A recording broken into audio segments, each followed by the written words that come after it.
आई गौरी सीतानाथ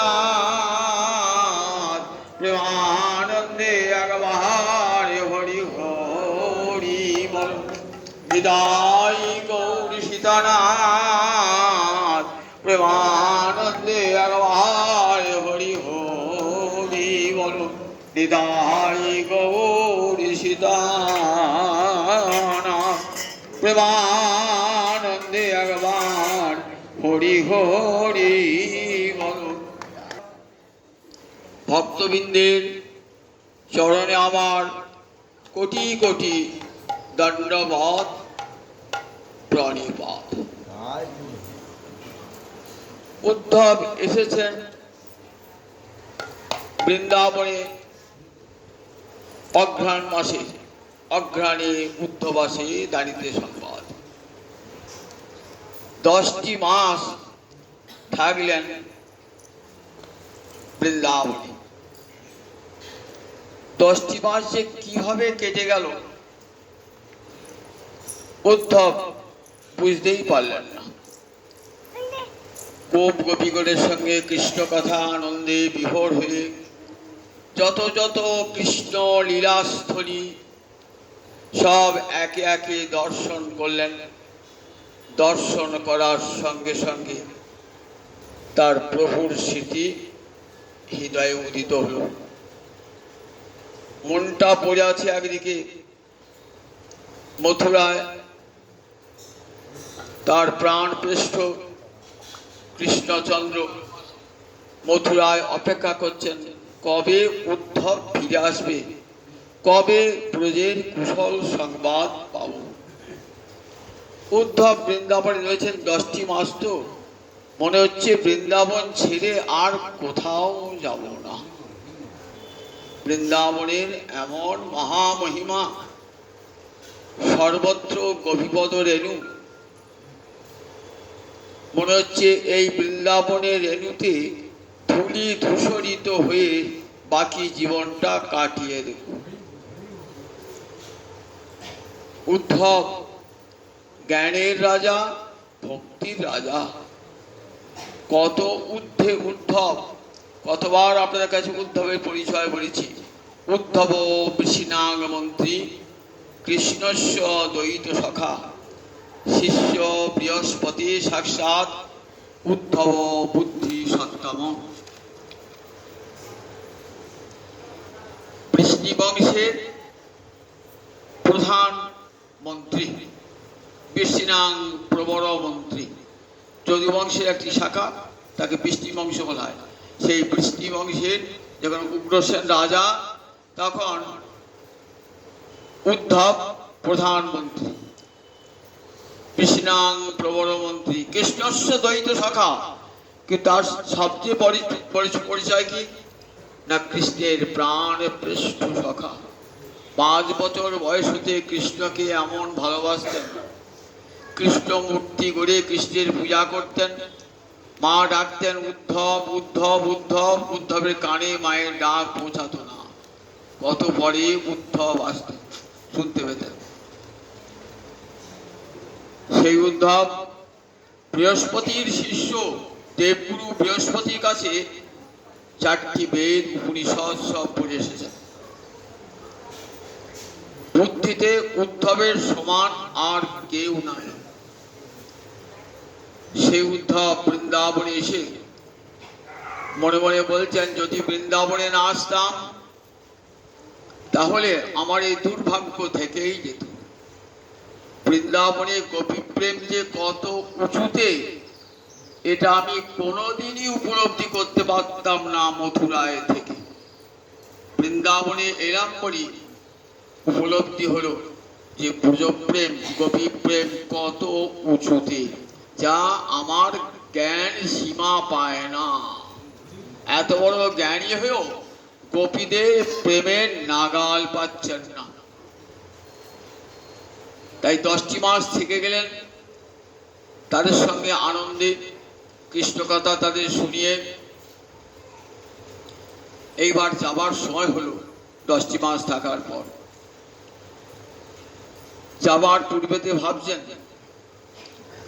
আমি যদি বৃন্দাবনের গোপীগণকে প্রণাম না জানিয়ে যায়, তাহলে সেটা আমার অপরাধ হবে। ভাগবতের এই অংশকে বলে উদ্ধব গীতি। ভ্রমর গীতির শেষাংশ উদ্ধব গীতি। উদ্ধব যাওয়ার আগে ভাবছেন, গোপীদের চরণ তো আমি স্পর্শ করতে পারবো না, সে যোগ্যতা আমার নাই। অথচ গোপীদের চরণ ধুলি নেওয়ার জন্য আমার মন আকুল। তাই দূর থেকে গোপীগণের চরণ ধুলি বন্দনা করছে। বন্দে নন্দবজস্বিনাং পাদরেণুম অভিঘ্নস যাসাং হরি কথোদ্গীতং পুনাতি ভুবনত্রয়ম। বন্দে মানে আমি বন্দনা করি। কি বন্দনা করছো? নন্দবজস্বিনাং পাদরেণুম। নন্দব্রজে যত গোপী আছে না, সেই গোপীদের চরণ ধুলির একটি কণাকে, সব ধুলিকে প্রণাম করবার যোগ্যতা আমার নাই। পাদ রেণুম এক বছরে বলে সেই এক চরণ ধুলি একটা কণাকে আমার প্রণাম করতে ইচ্ছা। বন্দে নন্দবজস্বিনাং পাদ, একবার নয় অভিঘ্ন, বার বার মাথা ঠুকিয়ে ওই ব্রজ গোপীদের চরণে। বন্দে নন্দবজস্বিনাং পাদরেণুম অভিঘ্নস। কেন প্রণাম জানাবে? যাসাং হরি কথোদ্গীতং পুনাতি ভুবনত্রয়ম। যাদের হরি কথা শুধু পৃথিবী নয়, স্বর্গ মর্ত পাতাল ঊর্ধ্বলোক মধ্যলোক অধলোক তিন লোককে পুনাতি মানে পবিত্র করছে। যাসাং হরি কথোদ্গীতং, হরিকথার উদ্গান তিলককে পবিত্র করে, সেই গোপীদের চরণ ধুলি আমি বন্দনা করছি। যদি কেউ বলে উদ্ধব তুমি তো ক্ষত্রিয়, তুমি কেন গোপীগণকে প্রণাম জানাচ্ছ কেন? উদ্ধব কি বলছে শুনুন। এতা পরং তনুপ্রীত ভুবি গোপবদ্ধ গোবিন্দে নিখিলাত্মনি রূঢ় ভাবা। গোবিন্দে এব নিখিলাত্মনি রূঢ় ভাবা। এতা দেখিয়ে বলছেন। এতৎ শব্দ সংস্কৃতে খুব নিকটবর্তী হলে এতৎ শব্দ। এতা পরং তনুপ্রীত, জগতে কত মানুষ আছে পৃথিবীতে, তারা মানুষ রূপে জন্মেছে মাত্র, কোন মনুষ্যত্বের কোন পরিচয় নাই। তাদের মধ্যে আবার দু চারজন জ্ঞান ভক্তি রাজ্যে প্রবেশ করেছেন। অনেক সাধক ভক্ত আছেন, সিদ্ধ ভক্ত আছেন, অনাগত কালের আগত কালের অনেক ভক্ত আছেন। বলছেন জগতে যত যত ভক্ত জীবন দেহ ধারণ করেছে, তাদের মধ্যে এই গোপীদের দেহ ধারণে সার্থক হয়েছে। এতা পরং তনুপ্রীত ভুবি গোপবদ্ধ। গোপবদ্ধ মানে এই গোপবধূগণের মানব জন্মটা সার্থক হয়েছে। তনুপ্রীত মানে তনু ধারণ করা, পরম পরম পরম স্বার্থ সিদ্ধির উপায় রূপে তারা মানব দেহ পেয়েছেন এবং সেই মানব দেহ পেয়ে তাকে কাজে লাগিয়েছেন। বলছে এদা পরং তনুপ্রীত ভূমি গোপবদ্ধ। তাই পৃথিবীতে আমাকে যদি কেউ জিজ্ঞাসা করে আচ্ছা কাদের জন্ম পৃথিবীতে সার্থক, তাহলে আমি এক কথাই বলবো গোপীদের জীবন ধারণ পৃথিবীতে সার্থক, গোপীদের দেহ ধারণ পৃথিবীতে সার্থক। কেন গো গোপীদের দেহ ধারণ পৃথিবীতে সার্থক কেন? গোবিন্দে এব অখিলাত্মনি রূঢ় ভাবা। অখিলের আত্মা অর্থাৎ আত্মারও আত্মা পরমাত্মা যিনি, তাতে গোপীদের কেমন ভাব, মানে প্রেমের চরম সীমা। এই জগতে প্রেম অর্জন করতে কত সাধনা করতে বলুন একবার। আদৌ শ্রদ্ধা, তারপরে সাধু সঙ্গ, তারপরে ভজন ক্রিয়া, তারপরে অনর্থ নিবৃত্তি, তারপরে নিষ্ঠা, তারপরে রুচি, তারপরে আসক্তি, তারপরে ভাব প্রেম লাভ হল। এই প্রেম আবার যখন ব্রজমুখী হয় তখন প্রেমটা কেমন আরো গাঢ় হয়। প্রেম হলো প্রেম থেকে স্নেহ, স্নেহ মান, রাগ, অনুরাগ, ভাব, মহাভাব। মহাভাবের আবার দুটো রূপ, রূঢ়, অধীর। আবার অধীর ভাবের দুটো রূপ, মাদন আর মদন। গোপীরা কোথায় রয়েছে? এই রূঢ় ভাব। রাধারী সখীগণ অধীর ভাব, আর মাদনাক্ষ মহাভাব একমাত্র রাধারী। তা রূঢ় ভাব আমরা চিন্তাই করতে পারি না, কারণ প্রেমের প্রথম যে সাধন আদৌ শ্রদ্ধা, সেটাই তো লাভ হয় না। তাহলে প্রেমের কথা জানবো কেমন করে? সেই প্রেমের চরম সীমায় রূঢ় মহাভাব সম্পন্ন গোবিন্দে। বাঞ্ছন্তি যদ ভবভীয় মুনয় বয়ঞ্চ ব্রহ্ম জন্মভি কিং অনন্ত কথা রসস্য। বাঞ্ছন্তি বলে ইচ্ছা করে কারা? ভবভীয় মুনয়। ভবভীয় বলে সংসার ভয়ে ভীত হয়ে যে মুনিগণ অরণ্যে বসে তপস্যা করছেন যুগ যুগ ধরে, তারাও চান এই কৃষ্ণ প্রেমের এক কণা, যা গোপীদের নিজস্ব সম্পদ। বাঞ্ছন্তি, উদ্ধব বলছেন, বাঞ্ছন্তি যদ ভবভীয় মুনয়, সংসার ভয়ে ভীত মুনিরা।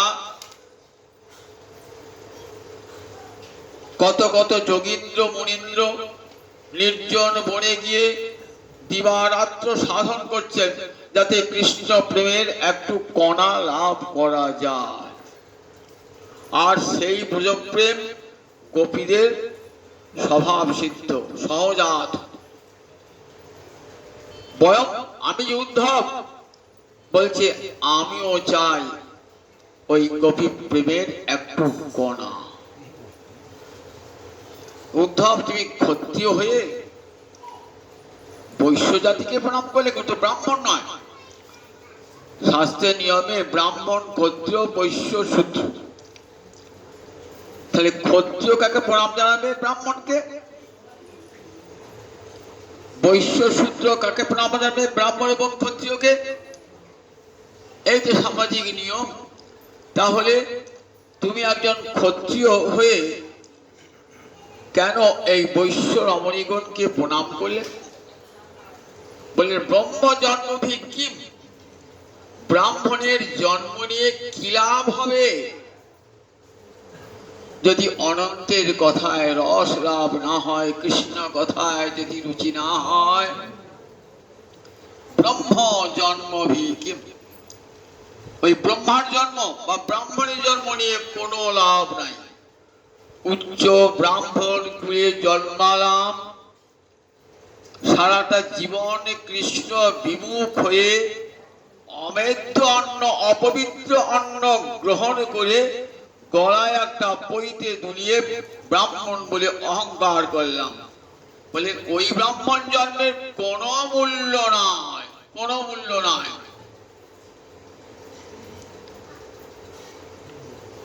ব্রাহ্মণের তিনটে জন্ম, মায়ের পেট থেকে একটা জন্ম হয়, তারপর উপনয়নের পথে জন্ম হয়, তারপর দীক্ষার পথে জন্ম হয়। বললেন তাদের তিনটে জন্মই ধিক্কৃত। উচ্চ ব্রাহ্মণ কুলে জন্মগ্রহণ করে অন্তরে কৃষ্ণ ভক্তি বিন্দু মাত্র এলো না। তাহলে সেই ব্রহ্ম জন্মভি কিম, সেই ব্রাহ্মণের জন্ম নিয়ে কি হবে? ভালো করে শুনো উদ্ধবের উত্তর, উদ্ধবের প্রশ্নটা। উদ্ধবকে প্রশ্ন করেছে, উত্তরটা দিচ্ছেন উদ্ধব। ব্রহ্ম জন্মভি কিম, ব্রাহ্মণ হয়ে কি হবে যদি কৃষ্ণের মতি না থাকে? বৃন্দাবন দাস ঠাকুর, চৈতন্য লীলার ব্যাস, ব্রাহ্মণ হইয়া যদি অবৈষ্ণব হয়, তার সঙ্গে আলাপেতে পুণ্য যায় ক্ষয়। কান পেতে শুনুন, ব্রাহ্মণ হইয়া যদি অবৈষ্ণব হয়, তার প্রণাম তো দূরের কথা, তার সঙ্গে যদি আপনি আলাপ করেন কৃষ্ণ ভক্ত, তাহলে আমরা পুণ্যটুকু ক্ষয় হয়ে যাবে। ব্রাহ্মণ হইয়া যদি অবৈষ্ণব হয়, তার সঙ্গে আলাপেতে পুণ্য যায় ক্ষয়। তাই ব্রহ্মজন্ম নিতে হবে। যারা বলছেন উদ্ধব তুই ক্ষত্রিয় হয়ে প্রণাম করছো বৈশ্য রমণীকে, বলছেন ব্রহ্মজন্ম জন্মভি কি অনন্ত কথা রহস্য।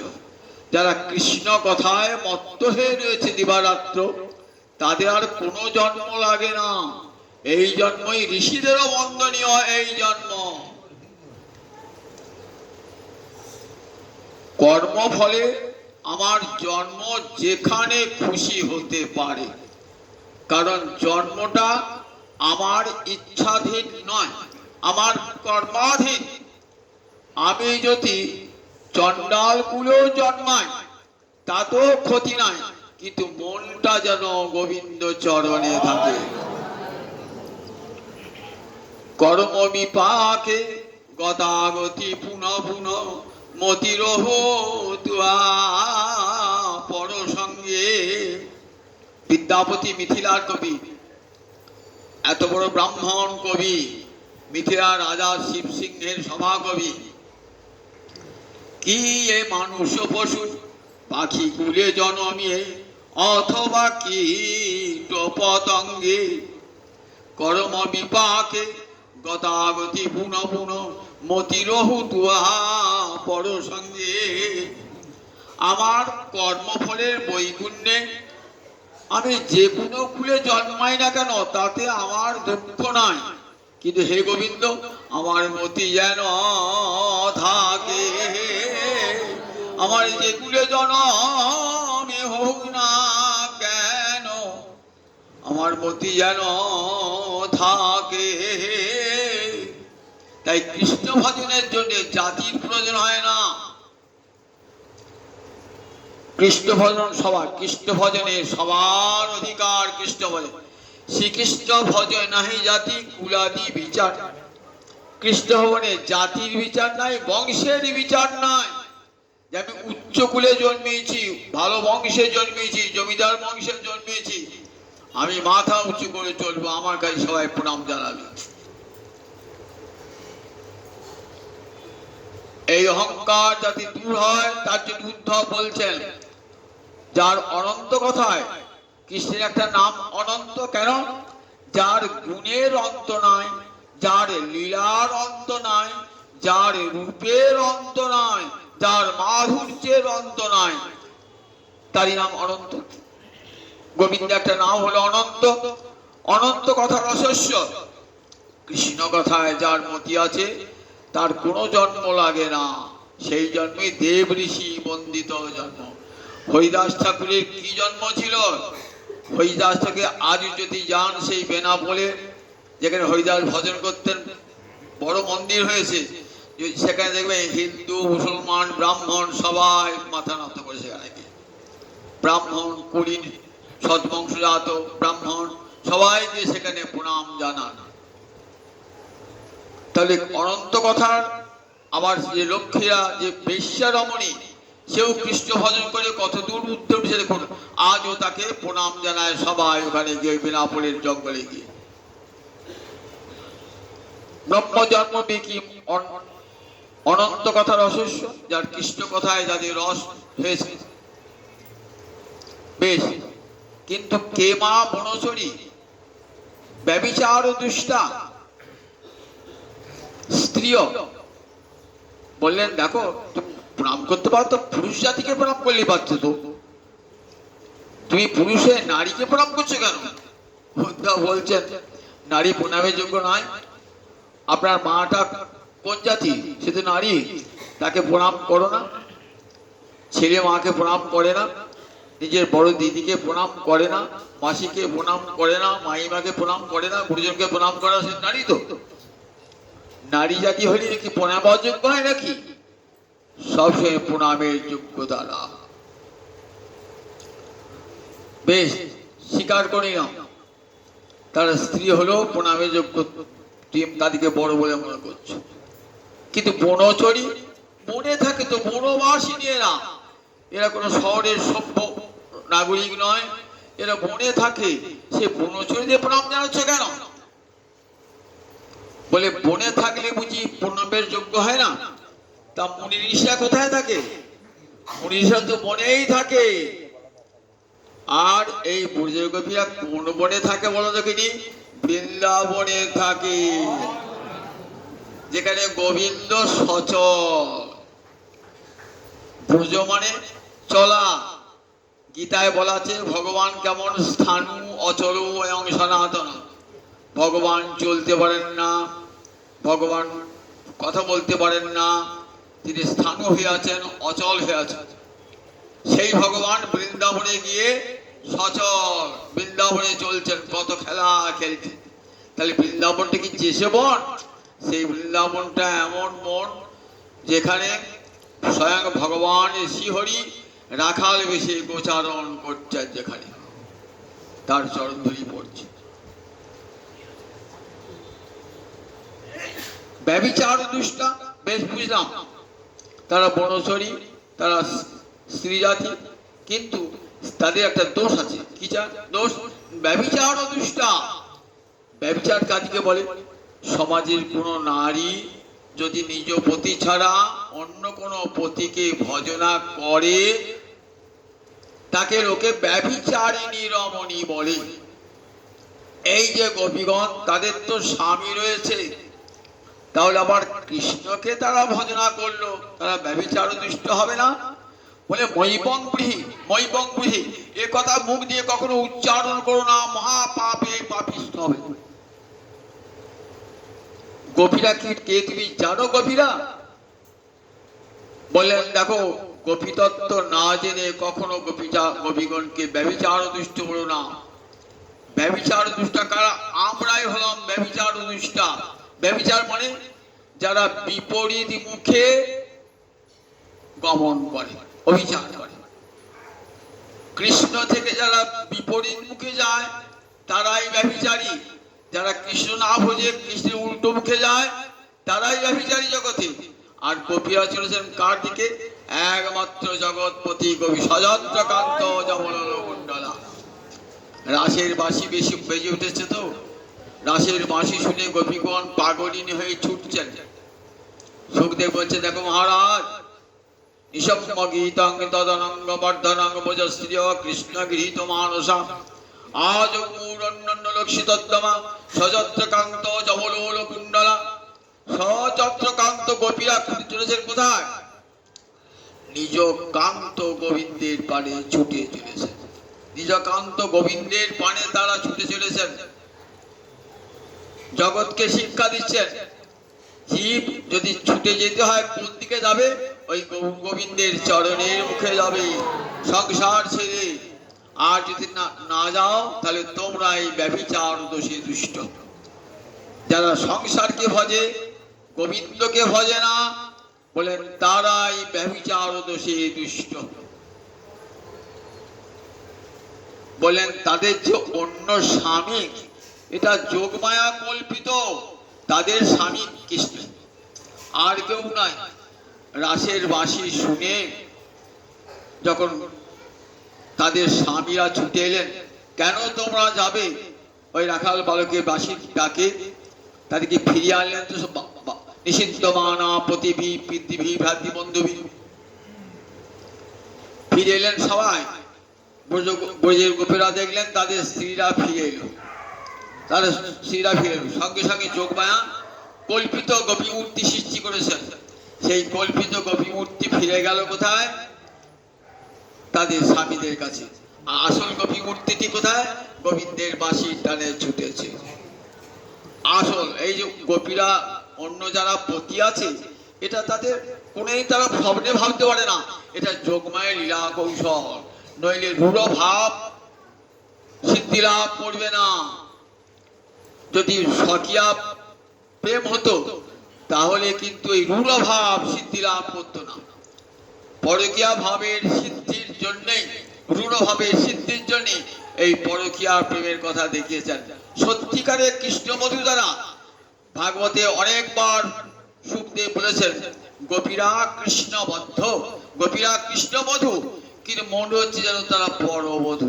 এই যে মনে কেন হচ্ছে, বলে যোগমায়ার এই লীলা কৌশল এমন করে সাজিয়েছেন না, মনে হচ্ছে যেন গোপীরা পরবধূ। কোন গোপী পরবধূ নন, সমস্ত গোপী কৃষ্ণবধূ। রাধারানী হতে রাধারানী পরমালক্ষ্মী, সেই রাধারানী অঙ্গতে কোটি কোটি গোপী এবং তাদের সকলের প্রতি গোবিন্দ জগৎকে শিক্ষা দিচ্ছেন। দেখো জগতে আসল পতিকে, আসল পতি গোবিন্দ, জগৎপতি গোবিন্দ। মনটা এই যে জগতে পতি থাকে বলে পতি নারায়ণ সাক্ষাৎ, পতিকে সেবা করতে হয় কেন? পতি নারায়ণ সাক্ষাৎ। তাহলে নারায়ণ জ্ঞানটা থাকে বলেই পতিকে সেবা করেন। তাহলে মূল নারায়ণকে যদি কেউ পেয়ে যান তাহলে তো আর এই জগতের পতির প্রয়োজন নাই। যতদিন সেই জগৎপতিকে না পাচ্ছেন ততদিন এই সংসার ধর্মের পতিকে ভজনা করুন। যে জগৎপতিকে পেয়ে যাবেন আর দরকার প্রয়োজন নাই। জগৎকে শিক্ষা দিচ্ছেন গোপীগণ। বলেন দেখো গোপীগণ, উদ্ধব বলছেন কখনো বলো না যে গোপীরা ব্যভিচারিণী, বললে পাপ হবে, পাপ হবে। আমরা এই ব্যভিচার দোষ দুষ্টা জগৎকে শেখাচ্ছেন যে কেমন করে দেখো কৃষ্ণ ভজন করতে হয়, সর্বধর্মান পরিত্যাজ্য।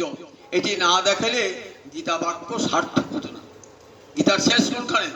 এই শ্লোকটিতে, সর্বধর্মান পরিত্যাজ্য মাম একং শরণং। সর্বধর্ম, পাতিব্রত্য ধর্ম, গৃহধর্ম, সব ধর্ম ত্যাগ করে আমার চরণে আশ্রয় গ্রহণ করো। এই গীতা বাক্য সার্থক হতো যদি গোপীরা রাসেতে সংসার, দেহধর্ম, গৃহধর্ম, পাতিব্রত্য ধর্ম ত্যাগ করে গোবিন্দ চরণে না যেতেন। গীতা বাক্য সার্থক হতো? গীতা বাক্য সার্থক হতো না। এবং রূঢ় মহাভাব কেমন এটি দেখানো যেত না। কারণ গোবিন্দের দ্বারকায় তো রয়েছেন যারা ধর্মপত্নী, রুক্মিণী, সত্যভামা, এদের মধ্যে রূঢ় ভাব আছে? রূঢ় ভাব নাই। এদের প্রেমটা কেমন? এরা সামঞ্জস্য নায়িকা, নিজেরও সুখ চান আবার কৃষ্ণেরও সুখ চান। এরা হলেন সামঞ্জস্য নায়িকা। আর গোপীরা সমর্থা নায়িকা, নিজের এতটুকু সুখ তারা চান না, সব তারা কৃষ্ণ সুখ। মরে যদি দিলে দুঃখ তার হয় মহাসুখ, সেই দুঃখ মনে সুখ বর্জ্য। সেই দুঃখটা আমার কাছে সুখের চেয়েও শ্রেষ্ঠ, সুখের চেয়ে। দুঃখটাকে আমরা পরমানন্দে গ্রহণ করব যদি কৃষ্ণ সুখ পায়। জগতে কোন নারী কথা বলতে পারে নিজের সুখ বিসর্জন দিয়ে স্বামী সেবা? জগতে এমন দুর্লভ। গোপীরা সমস্ত নিজের সুখ বিসর্জন দিয়ে চেয়েছেন গোবিন্দের সুখ। তারা কৃষ্ণ সুখৈক তাৎপর্য, তাদের সেবাটা কৃষ্ণ সুখৈক তাৎপর্যময়ী। তাই বুদ্ধ বলছেন কখনো বলো না যে তারা ব্যভিচার দোষী দুষ্টা, তাদের অপর কোনো পতি ছিল না, তাদের অপর পতি ছিল না। এটা যোগমায়া কৌশল করে দেখিয়েছেন জগৎকে, নইলে এই মহাভাব সিদ্ধ হবে না। রাধা রানী জগৎকে জানতেই পারত না মহাভাব জিনিসটা কি। নায়ং শ্রীয়ঙ্গ উনিতান্ততে সর্যসিতাং নলিনগন্ধ রুচাং কুতন্না।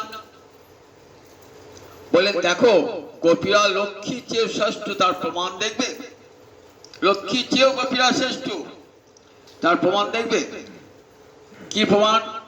বলেন দেখো, বলেন নায়ং শ্রীয় অঙ্গ নিতান্তরতে সর্যসিতাং প্রসাদ অয়ং প্রসাদ ন উদ্গাত। এমন কৃপা জগতে আর কেউ পান নাই, স্বয়ং লক্ষ্মী পর্যন্ত পান নাই। অয়ং প্রসাদ মানে অনুগ্রহ, এমন কৃপা স্বয়ং লক্ষ্মী পর্যন্ত পান নাই। অঙ্গে নিতান্ত রথে, যিনি অঙ্গে বিলীন হয়ে রয়েছেন, দক্ষিণে বামেতে ক্ষীণ স্বর্ণরেখার রূপে লক্ষ্মী রয়েছেন। সেই লক্ষ্মীও রাসবিহারী গোবিন্দের সান্নিধ্য লাভ করতে পারেন নাই। অন্তরে বড় বাঞ্ছা, লক্ষ্মী তুমি তো নারায়ণকে শুধু পেয়েই আছো। বলছি নারায়ণে এমন রূপ তো দেখি নাই। সুন্দর করে ত্রিভঙ্গ ভঙ্গি হয়ে বাঁশি বাজাচ্ছেন, এই মাধুর্য তো দেখি নাই। আমি এই মাধুর্যের মূর্তিকে পেতে চাই। বললেন যতক্ষণ তোমার অভিমান থাকবে আমি বৈকুণ্ঠের লক্ষ্মী ততক্ষণ পর্যন্ত পাবে না। গোপী অনুগতি বিনা ঐশ্বর্য জ্ঞানে ভজিলেও না পায় ব্রজে ব্রজেন্দ্র নন্দনে। গোপীগণের প্রতি যদি বিন্দুমাত্র আনুগত্য না থাকে তাহলে কোনোদিনই এই রাসবিহারী গোবিন্দকে ব্রজেন্দ্র নন্দন কৃষ্ণকে তুমি কোনোদিনই পাবে না। তাই লক্ষ্মী চাইলেন যে তোমার পক্ষে যেন থাকি। কোথায় রইলেন? আজও বিল্লবন আছে বৃন্দাবনে গিয়ে দেখবেন লক্ষ্মী তপস্যা করছেন যাতে রাসবিহারী গোবিন্দকে পায়, তপস্যা করছেন। আচ্ছা গোপীরা কি এমন অনুগ্রহ লাভ করেছিলেন? বলে শুনুন সে কথা। গোপীরা কি রাসোৎসবে পুজোদণ্ড গৃহীত কণ্ঠলব্ধাশীষা। যখন আপনি ভগবানকে বলছেন গোবিন্দ বড় ইচ্ছা তোমার চরণের ছায়াটা একবার দর্শন করি, খুব ভজন সাধন করেছেন তো গোবিন্দ আপনাকে চরণের ছায়াটা দেখালেন, আরো আপনার ভজনে এগিয়ে গেল। গোবিন্দ ছায়া দেখেছি, এবার সত্যিকারের চরণ দেখতে চাই। গোবিন্দ সত্যিকারের চরণ দেখালেন। গোবিন্দ বড় ইচ্ছা তোমার চরণে দুটি তুলসী পত্র দেবো, দাও। অনুগ্রহ করলেন ভক্তকে, গোবিন্দের চরণে তুলসী পাতা।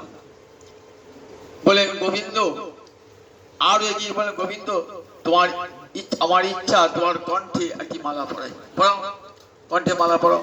আর দেখুন কেমন অনুগ্রহ একটু একটু একটু করে বাড়ছে। এই বাড়তে বাড়তে বড় জোর কণ্ঠে মালাটি আপনি পড়াতে পারেন। তারপরে কিন্তু আর অনুগ্রহ কার নাই জগতে। কিন্তু রাস হচ্ছে রাসোৎসবে ভুজদণ্ড গৃহীত কণ্ঠলব্ধাশীষা। রাসেতে গোবিন্দ ভেসে যাচ্ছেন। কেমন ভাসছেন? মনে করুন কোন খরস্রোতা নদী আপনি নেমেছেন, তো এই দামোদরের মতন খরস্রোতা নদীতে নেমেছেন, একবারে ফাঁসি নিয়ে চলে যাবে, বাঁচাও বাঁচাও বলে মানুষ পারবে না, সরতে টেনে নিয়ে চলে যাবে। বলেন গোপীদের প্রেম কেমন? এইরকম খরস্রোতা নদীর মতন। গোবিন্দের অত প্রেম নাই, গোপীদের যা হৃদয়ের প্রেম, সেই প্রেমে গোবিন্দ ভাসছে। যখন খরস্ব থেকে ভেসে যায় তখন কি চায়? একটা স্থির লাঠি বা কিছু পেতে চায় যাতে তাকে ধরে থাকবে, যাতে বাঁচবার চেষ্টা করে। কিন্তু নদীতে তো কেউ কিছুই পায় না। গোবিন্দ ভাবছেন এই খরস্রোতা নদীতে এই গোপীগণের প্রেমেতে ভেসে যাচ্ছি, আমি বাঁচবো কাপড়কে ভেসে যাবো যে, তাহলে জগতে স্থির না হলে তো হবে, আমার মতো ভাসলে তো হবে না। একটা বট গাছের সঙ্গে যে দড়ি বাঁধা থাকে, তাহলে সেই দড়িটা ধরে আমি কোন বট গাছটা স্থির। গোবিন্দ ভাবছেন জগতে কারা স্থির? জগতে কেউ নয়, সাধু ঋষি মুনি কেউ জগতে স্থির নয়। সবার অন্তরে ভক্তি মুক্তি কামনা, একমাত্র গোপীদের লক্ষ্য স্থির গোবিন্দ চরণ। তারা আর কিচ্ছু চায় না, স্বর্গ চায় না, ইন্দ্রপদ চায় না, ব্রহ্মপদ চায় না, তাদের একমাত্র লক্ষ্য গোবিন্দ চরণ সেবা।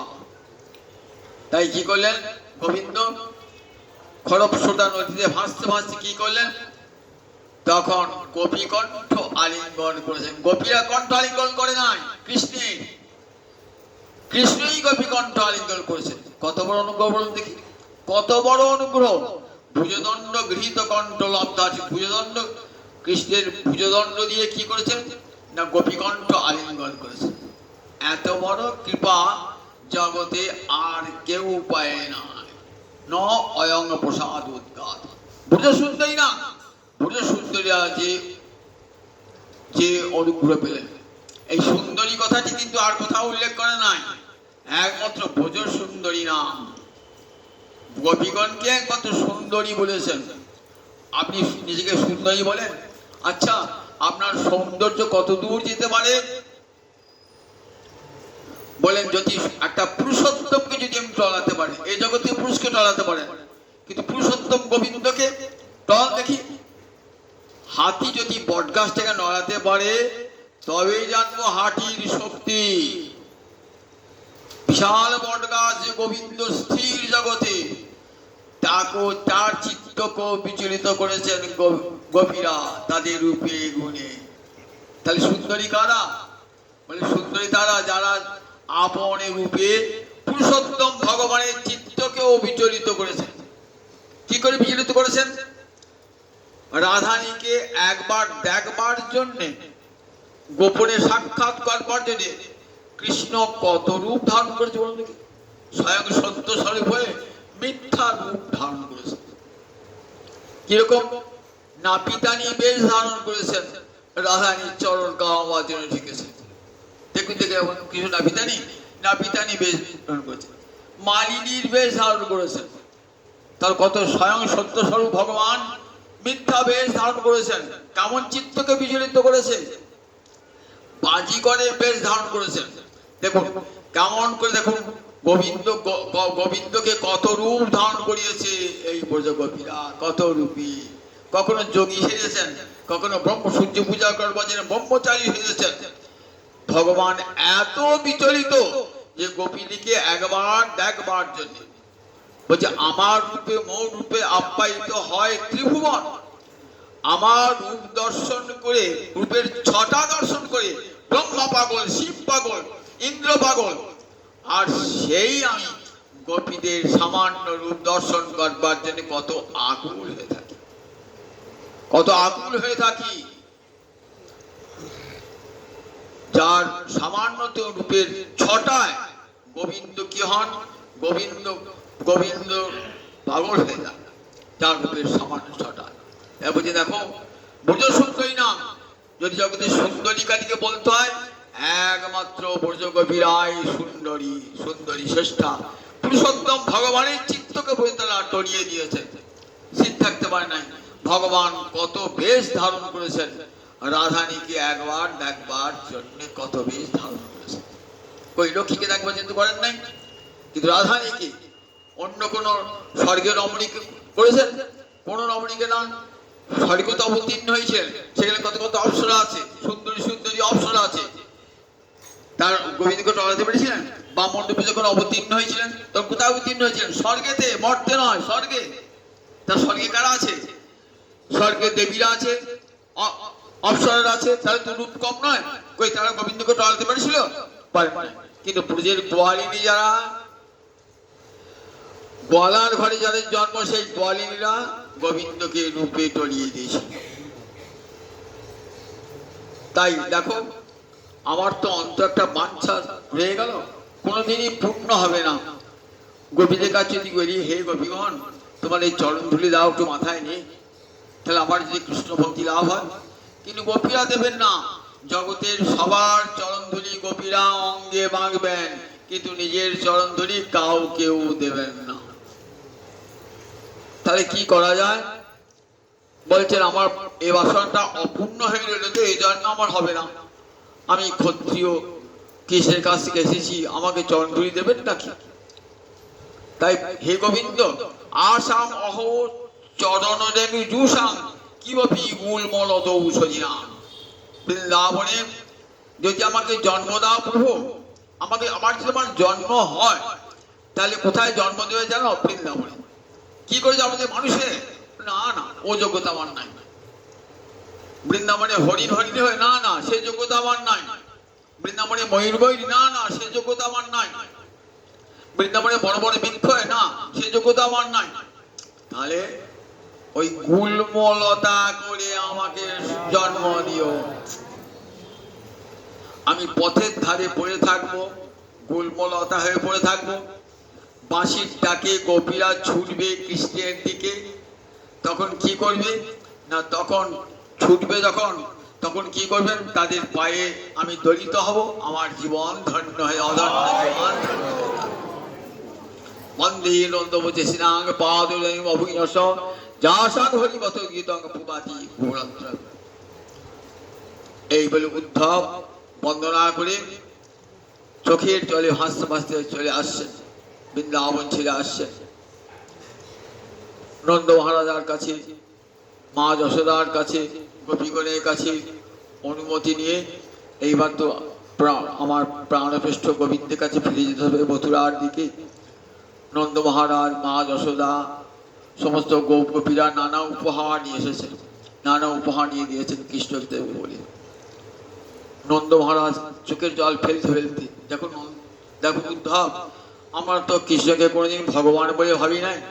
তিনি বললে কৃষ্ণ নাকি ভগবান, যদি ভগবান হয় আমাদেরকে এই আশীর্বাদ করো, আমাদের মন যেন তার চরণে থাকে, আমার বাক্য যেন সব সময় কৃষ্ণ কথায় থাকে, আর আমার দেহটা যেন তার চরণে নত হয়। কত অভিমানে বলছেন দেখুন, অনুরাগ এন প্রাবসন, পরম অনুরাগ ভরে পিতা মাতা কৃষ্ণ প্রেমের এই স্বভাব না, গুরু সম লঘুকে করায় দাস্য ভাব। নন্দ মহারাজ, মা যশোদা কোনদিন কৃষ্ণকে নিজের পুত্র ছাড়া বলে কিছু ভাবেন নাই।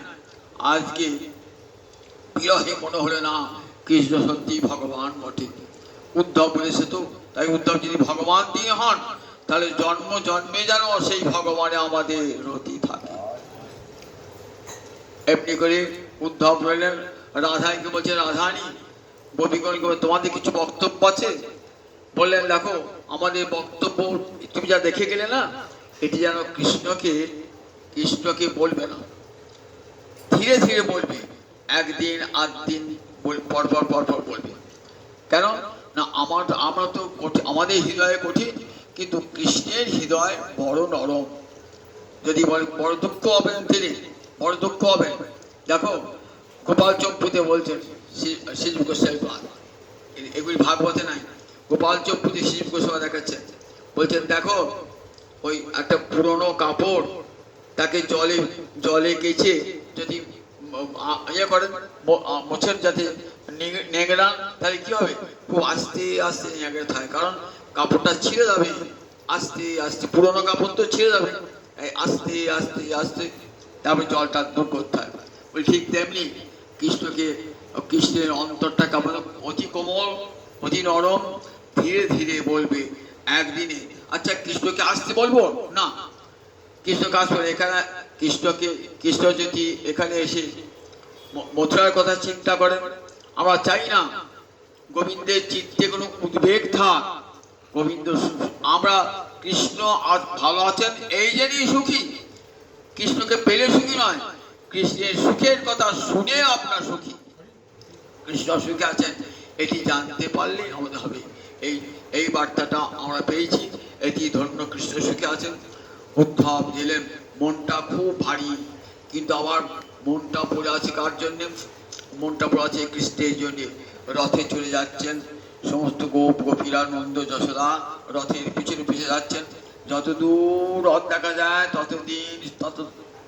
ততক্ষণ পরে দাঁড়িয়ে রইলেন, কেমন ঠিক যার ছবিতে আঁকা পুতুল দাঁড়িয়ে রইলেন। কৃষ্ণ চলে গেলেন, মা যশোদা কাঁদতে কাঁদতে, গোপীরা কাঁদতে কাঁদতে আবার ফিরে এলেন ব্রজবনে। জয় নিতাই, জয় নিতাই।